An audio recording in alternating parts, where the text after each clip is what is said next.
Hi, Simon Jarrett here from Kingsley Amps and Pedals, and I thought I'd do another series of videos, this time more about playing, some tips, some ideas, a little bit about tone and pedals and amps, and just some thoughts on getting better at the guitar, things that I'm currently working on or thinking about, stuff like that. Tentatively, I'm calling this Licks, Tips and Tricks, so this is LTT number 1. So one thing I thought I'd start talking about in regards to playing guitar is a little bit about the subject of playing over chord changes. And depending on how you learn, the sort of common language in music is to talk in scales and arpeggios and things like this. And you might be, say, in the key of, say, A minor, and then there might be a chord which comes up which is not in that key. Or it has some notes which are not in the key, so some non-diatonic notes, and you want to know how to negotiate that chord. You can play particular scales. For example, people will say, well, when that chord comes up, play a Mixolydian scale, or play a melodic minor mode 4, or whatever it is, right? And for some people this works, and for other people it's kind of confusing. So I thought I'd talk a little bit about a slightly different approach. It gets you to the same place in the end, but rather than think in terms of scales, think in terms of intervals and of the parent key that you're in, and adjusting the notes of that parent key to suit the chord that's come up. So for example, let's say we're in the key of A minor, and we're going to play, say, between A minor 7 or something, and then we're going to go to an F7 or perhaps an F9. So this F7 or F9 chord, it has a note in there which is non-diatonic to the key of A minor. So let's look at that. Let's see here. So here's an A minor 7 chord.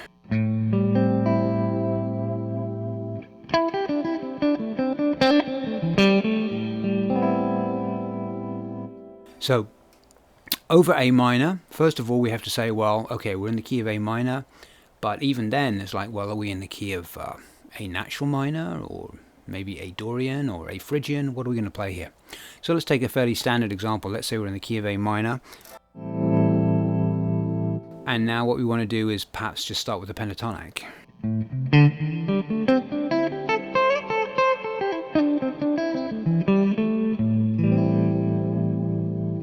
So now the next chord is going to be F9, which is this.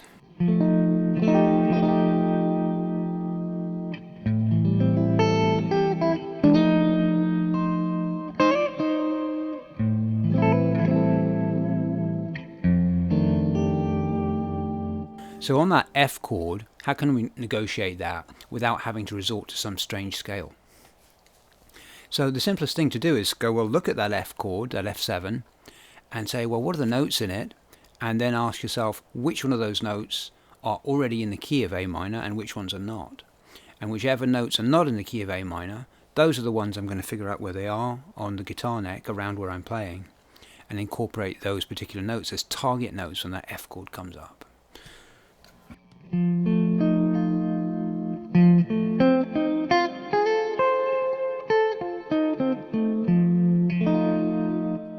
So that's an F7 arpeggio. Now, the F note is actually in the key of A minor, because the A minor scale actually is.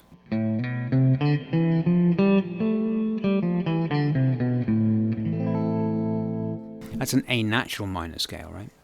So I started off talking about pentatonic, but maybe let's talk about the A natural minor scale. So we've got the A natural minor, then we go to F7. The F note is already in the scale. The next note is A. A is already also in the A minor scale.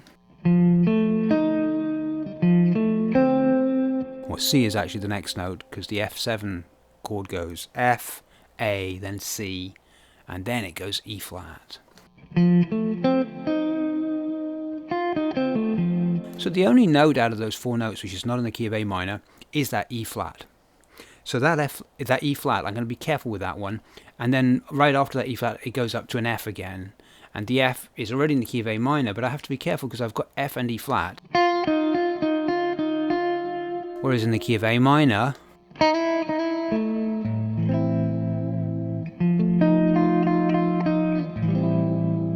so that's the tricky part really, is just negotiating the natural fifth in the key of A minor being an E.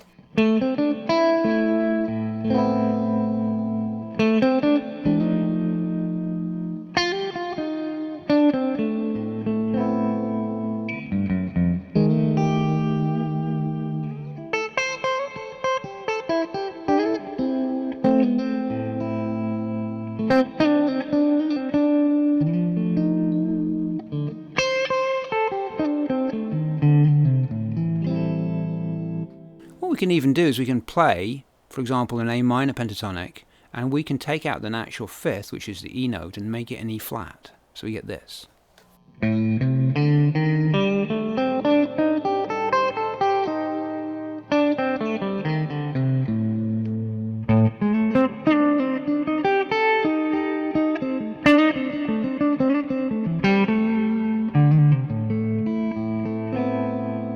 So when I'm on the F7 or the F9 chord, that's my A minor pentatonic scale, which I've adjusted by changing one note.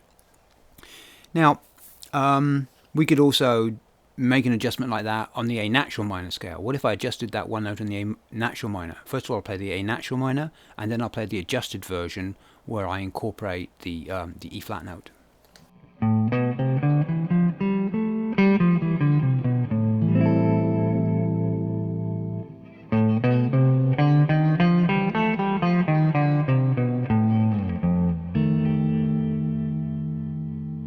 Up an octave.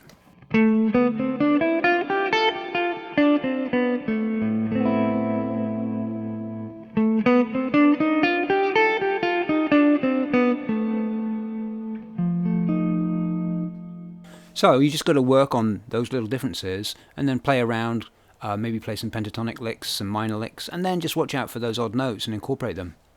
Now, that's really an ideal way to build a scale or a set of notes that works around a particular chord that you're not sure what to play on.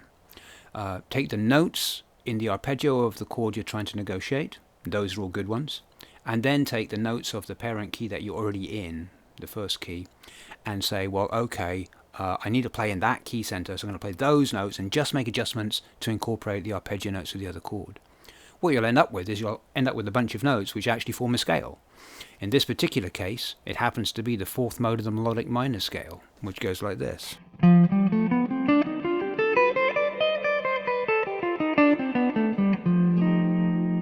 But rather than think of it in fancy scale terms like that, you can just think of it, well, I'm still in the key of A minor, I'm just making these adjustments around the chord that comes up.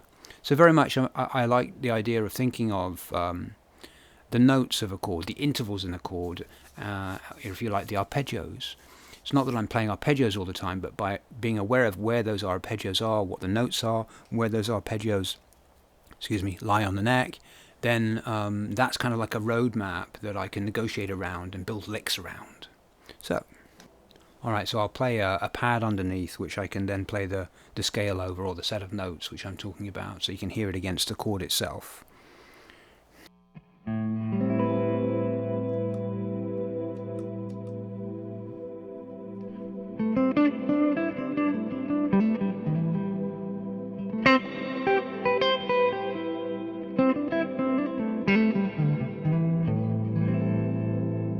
Pretty much pentatonic, a little bit of minor scale.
If you have a loop pedal or something, that might be a way that you could experiment with this, play over these changes a little bit.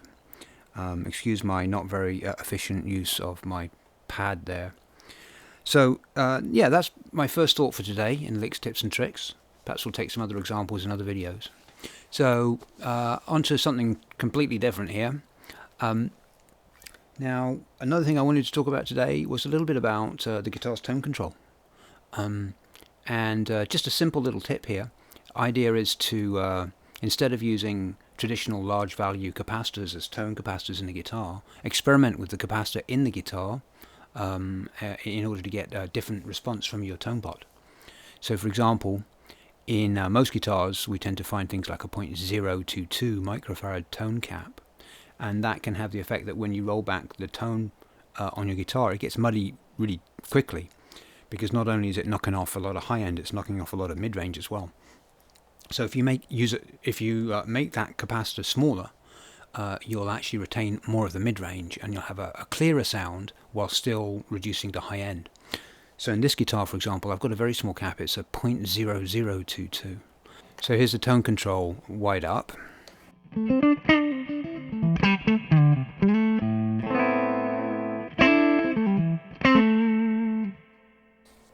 I roll it right off.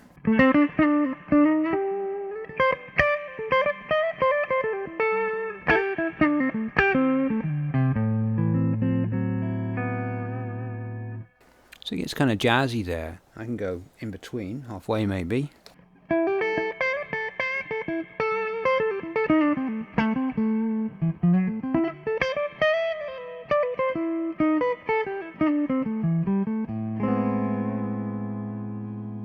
Wide open. Wide open's really nice the way I have it set already, but for single note stuff, especially if I want a slightly jazzier tone without going into mud land, it's kind of nice to use this smaller cap.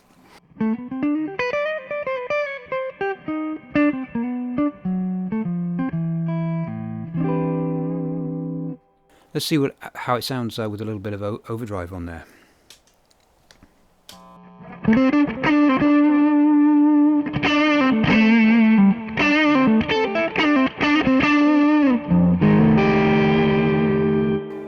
Tone control wide open. Now I'll roll it down again. I'll start with 0.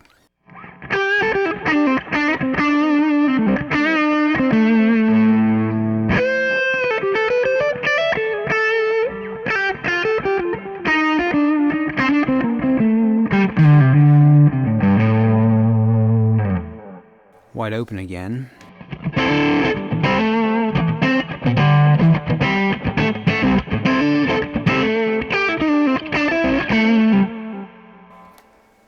Roll it down to about 4 or 5.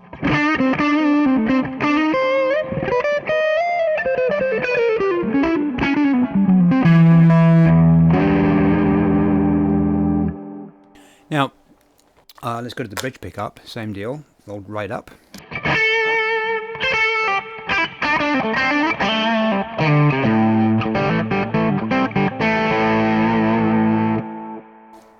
Rolled right off.